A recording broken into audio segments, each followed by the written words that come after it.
India, Pakistan యుద్ధం సమయంలో మనం ఒకటి గుర్తు చేసుకోవాలి. 1971 ఇండియా, పాక్‌కి సంబంధించి యుద్ధం గురించి. ఎందుకు అనంటే, మనం దీన్ని ఖచ్చితంగా గుర్తు చేసుకోవాలి. వైమానికంగా మనం యుద్ధం చేసే పరిస్థితులు లేని సమయంలో, ఒక 300 మహిళలు కలిసి 72 గంటల్లో ఒక రన్‌వేను పునర్నిర్మించారు అంటే మీరు నమ్ముతారా? యెస్. ఇది ఒక చరిత్ర. ఖచ్చితంగా మనం గుర్తు చేసుకోవాలి. అయితే దీని గురించి మనం ప్రత్యేకంగా చెప్పుకోవాలి అంటే, శత్రువు కండ్లల్లో పడకుండా ఆకుపచ్చ చీరలు కట్టుకొని మరి అంటే సైరన్ మోగినప్పుడల్లా అక్కడ దగ్గరలో ఉన్న పొదల్లో దాక్కోవడం, వెంటనే మళ్ళీ ఆ సైరన్ ఆగినప్పుడల్లా వెళ్లి ఆ రన్‌వేను నిర్మించడం, దాదాపు 72 గంటల్లోనే మళ్ళీ సైనికులకు ఆ రన్‌వేను అప్పజెప్పారు ఆ 300 మహిళలు. సో, దీని గురించి మనం మా తేజ లైన్‌లో ఉన్నారు. ఆయనతో డిస్కస్ చేసే ప్రయత్నం చేద్దాం. తేజ, ఎస్ హారిక. ఈ బుజ్ వైమానిక స్థావరం గురించి మీరేం చెప్తారు? ఎందుకంటే 1971లో ఇదొక కీలకమైన చరిత్ర అని చెప్పుకోవాలి. ఎందుకంటే ఆ యుద్ధంలో ఆ మహిళలు చాలా కీలకంగా పనిచేశారు అని అంటున్నారు. మీరేం చెప్తారు దీని గురించి? రైట్. అయితే భారతదేశం మొత్తం కూడా గుర్తు పెట్టుకోవాలి ఖచ్చితంగా. 1971 చాలా మంది సోల్జర్స్ ఈ పాకిస్తాన్ వైమానిక దళం దాడి చేయడం వల్ల చనిపోయారు. అండ్ మరి ముఖ్యంగా బూస్ దగ్గర ఉన్న ఆ ఎయిర్ బేస్ అంతా కూడా అటాక్ చేయడం జరిగింది. ముఖ్యంగా రన్వే అంటే ఎట్లాంటి ఫ్లైట్స్ ఎగరకుండా ఆ రన్వేని టార్గెట్ చేసి వాళ్ళు దాదాపు 3 టైమ్స్ అటాక్ చేసినట్టు కూడా మనకి ఒక మూవీలో బూస్ట్ సంబంధించిన మూవీలో మనం చూస్తాం. అజయ్ దేవగన్ అందులో నటించారు. అయితే మనం బూస్ట్ గురించి మాట్లాడుకుంటే 1971 డిసెంబర్ లో భారత్ పాకిస్తాన్ మధ్య జరిగిన యుద్ధం చాలా తీవ్ర స్థాయిలో కొనసాగింది. ముఖ్యంగా గుజరాత్ లోని బూస్ట్ వైమానిక స్థావరంపై పాకిస్తాన్ యుద్ధ విమానాలు చాలా విరుచుకుపడ్డాయి. సుమారు 14 నపం బాంబులతో దాడి చేసింది. ఎయిర్ స్ట్రిప్ ను ధ్వంసం చేశాయి. దీంతో భారత యుద్ధ విమానాలు టేకప్ తీసుకునే అవకాశం లేకుండా పోయింది. ఇది దేశ రక్షణ తీవ్ర ఆటంకంగా మారింది. అప్పటి బూస్ వైమానిక స్థావరం incharge squadron leader Vijay Karnan ఈ క్లిష్ట పరిస్థితిని అధిగమించడానికి ఒక సాహసోపేతమైన నిర్ణయం తీసుకున్నారు. సమీపంలోనే మాదాపూర్ గ్రామస్తులు సహాయం కోరారు. ఆయన పిలుపునకు స్పందించి దాదాపు 300 మంది మహిళలు దేశభక్తితో ముందుకు వచ్చారు. రాత్రింబవళ్ళు శ్రమించి 72 గంటల వ్యవధిలోనే రన్వేను వాళ్ళు నిర్మించడం జరిగింది. ఒక పక్క దాడి చేస్తున్నా గానీ మళ్ళీ అక్కడ ఏమైనా ఇబ్బందులు ఎదురవుతున్నప్పుడు ఆ చెట్ల పొదల్లోకి వెళ్ళిపోయి ఆ అడవిలోకి వెళ్ళిపోయి దాక్కుని మళ్ళీ వచ్చి పని చేసుకుంటూ ఉండేవారు. 72 గంటలు వర్క్ చేశారు. అలాగే వారు శత్రువు కంటపడకుండా ఇక్కడ జనాలు ఉన్నారని ఆ విషయం తెలియకుండా, ఎందుకంటే వాళ్ళ ఆకాశం నుంచి ఆ వైమానికలతో దాడి చేస్తారు కాబట్టి పచ్చ రంగు వస్త్రాలు కూడా ధరించి సైరన్ మోగినప్పుడల్లా పొదల్లో దాక్కుంటూ ప్రాణాలు తెగించి పనిచేస్తారు.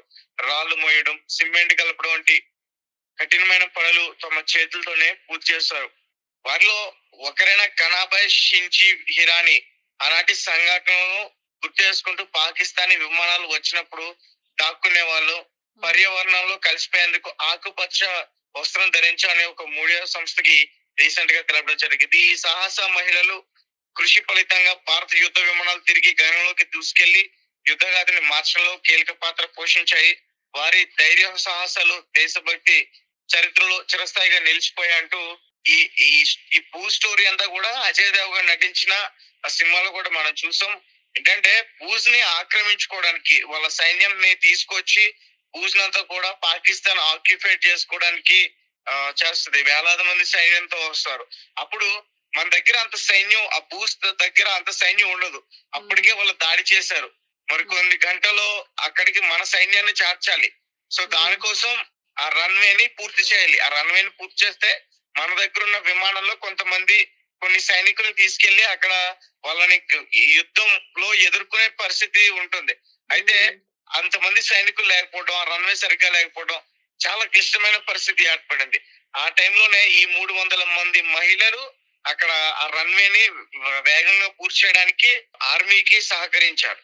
Okay. Okay Teja. Thank you.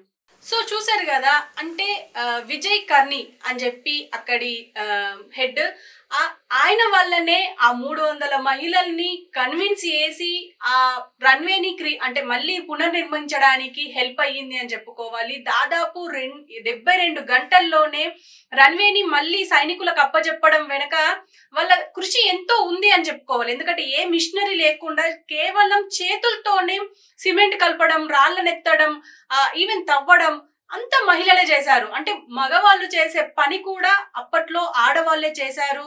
Even అప్పట్లో ఇందిరాగాంధీ ఈ యుద్ధాన్ని గెలవడానికి ఒక రకంగా ఈ 300 మహిళలు, అంటే గుజరాత్ దగ్గరలో ఉన్న ఈ మాదాపూర్ నివాసులైన ఈ 300 మహిళలే కారణం అని చెప్పవచ్చు. ఎందుకంటే అంటే వన్ ఆఫ్ ది రీజన్ అని చెప్పుకోవచ్చు. అంటే ముఖ్యంగా అంటే మహిళలే కేవలం దీని గురించి ఎందుకు చెప్పుకోవాలి, మహిళల గురించి అని చెప్పేసి అంటే ఖచ్చితంగా వీళ్ళ గురించి చెప్పుకోవాలి. ఎందుకంటే యుద్ధ రంగంలో మన సైనికుల కొరత ఉన్నప్పుడు ఈ రన్వే నుంచి, ఈ గుజరాత్ లో ఉన్న భుజ్ రన్వే నుంచి వెళ్ళాలి, కానీ వెళ్లే సమయం లేదు అక్కడ. ఎందుకంటే వెళ్ళడానికి వీలు కూడా లేకుండా చేసేసింది పాకిస్తాన్ వైమానిక దళం. ఎందుకంటే ఆ రన్వేను మొత్తం ధ్వంసం చేసేసింది, అసలు విమానాలు లేవకుండా అయిపోయింది. అలాంటి సమయంలో ఖచ్చితంగా వాళ్ళ హెల్ప్ కావాల్సి ఉండే.